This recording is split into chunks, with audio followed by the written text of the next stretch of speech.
एक समय में सिरिपुरम नामक एक सुंदर सा गांव था। उस गांव के हॉस्पिटल में सिद्धार्थ नामक एक आदमी डॉक्टर का काम करता था। वो बहुत ही ईमानदार था और सारे गांव वालों को दवाइयाँ कम दाम में देता था। एक दिन उस गांव में रहने वाले रघु को बहुत तेज बुखार आने के कारण वो उस गांव में मौजूद हॉस्पिटल को जाता है। डॉक्टर साहब, मुझे बहुत बुखार है। उसके ऐसे कहने पर डॉक्टर उसका जांच करके उसे दवाइयाँ लिख के देता है। इन दवाइयों को बस सुबह और शाम ले लेना, आपका बुखार कम हो जाएगा। जी डॉक्टर साहब। ऐसे वो उस डॉक्टर को पैसे देकर दवाइयाँ लेकर वहाँ से उसके घर चले जाता है।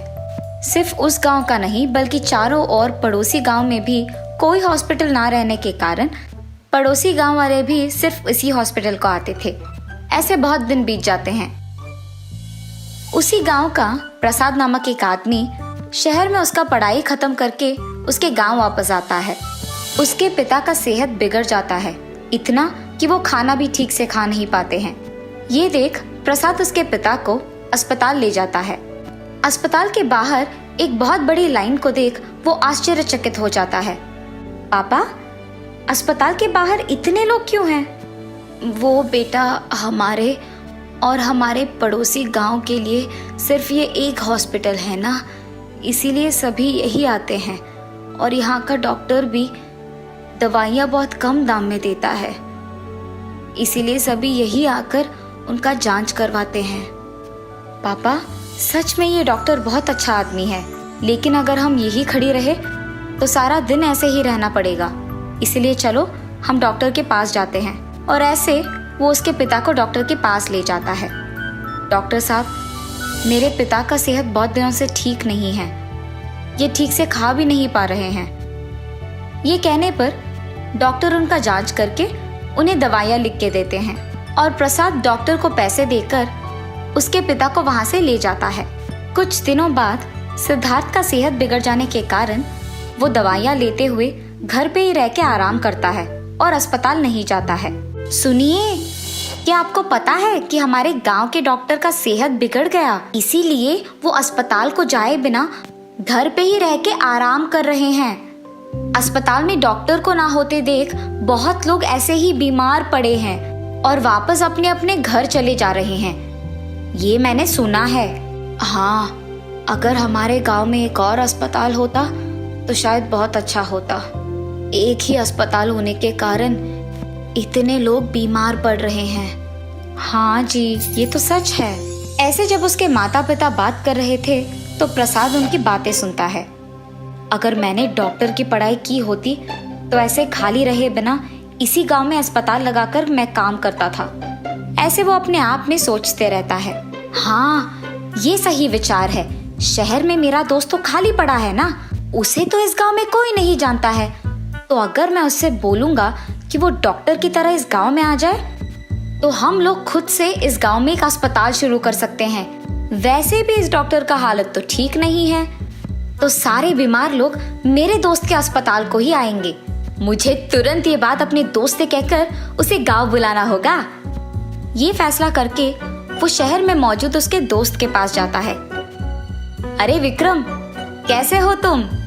मैं ठीक हूँ प्रसाद, तुम कैसे हो? अरे विक्रम, मैं भी ठीक हूँ। सुनो, तुम्हें मेरे साथ मेरे गांव आना होगा डॉक्टर बनके। हम दोनों मिलकर गांव में एक अस्पताल लगाएंगे।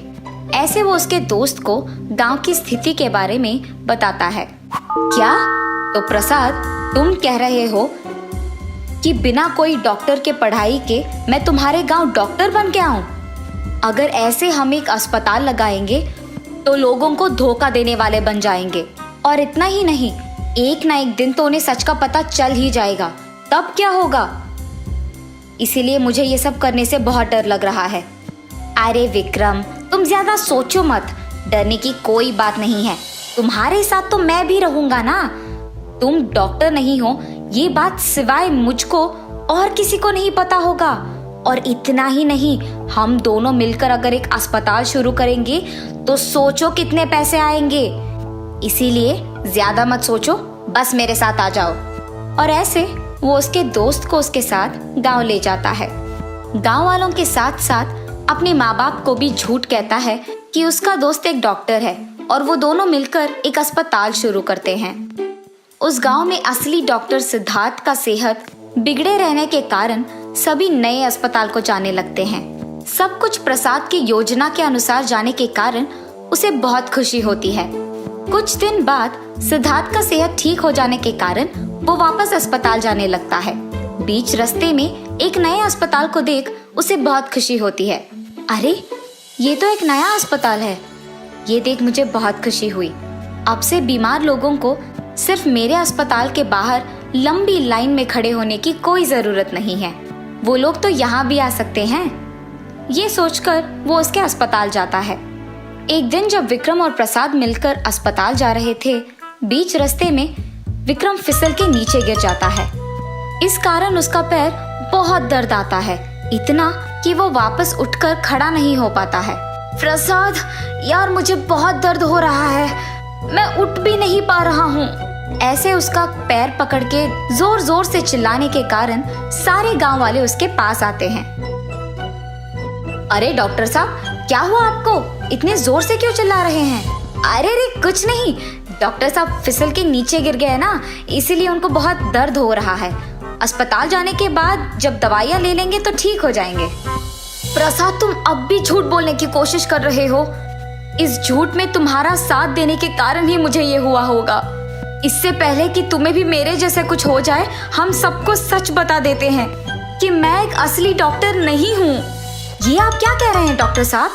आप सचमुच एक डॉक्टर नहीं हैं? मुझे माफ कीजिए, मैं एक असली डॉक्टर नहीं हूँ। प्रसाद के कारण मैं डॉक्टर बनके ये गांव आया हूँ। कम से कम आप लोग मुझे माफ करके मुझे एक डॉक्टर के पास ले जाइए। मुझसे ये दर्द सहन नहीं हो पा रहा। ऐसे विक्रम दर्द में सबको सच सच बता देता है। मुझे अगर गांव वालों से बचना होगा तो सबके सामने विक्रम के साथ सच मान जाना होगा। मुझे माफ कीजिए, पैसों की लालच में मैंने ये सब किया है। इस नकली डॉक्टर के पास जाने के कारण ही अब तक मेरा सेहत ठीक नहीं हुआ है। हाँ, मेरा भी सेहत कुछ ठीक नहीं हुआ है। इसलिए हमें धोखा देने के कारण इनको हम माफ ही नहीं करेंगे। उसने डॉक्टर कहा और हमने मान लिया। बेवजह उस पर यकीन करना हमारा गलती था। अब जब उसने उसका गलती मान लिया तो उसे माफ करना ही श्रेष्ठ होगा। चलो इसे सिद्धार्थ के अस्पताल लेके जाते हैं। उस आदमी के ऐसे कहने पर गांव वाले सारे मान जाते हैं और विक्रम को सिद्धार्थ के अस्पताल लेके जाते हैं। सिद्धार्थ को सब कुछ सच बता के उसे उस अस्पताल में छोड़ते हैं। तब से उस गांव में जो भी बीमार होता है वो कोई ऐरे गहरे पे यकीन किए बिना सिद्धार्थ के अस्पताल जाते हुए वहीं से दवाइयाँ लेके खुशी से जीते थे।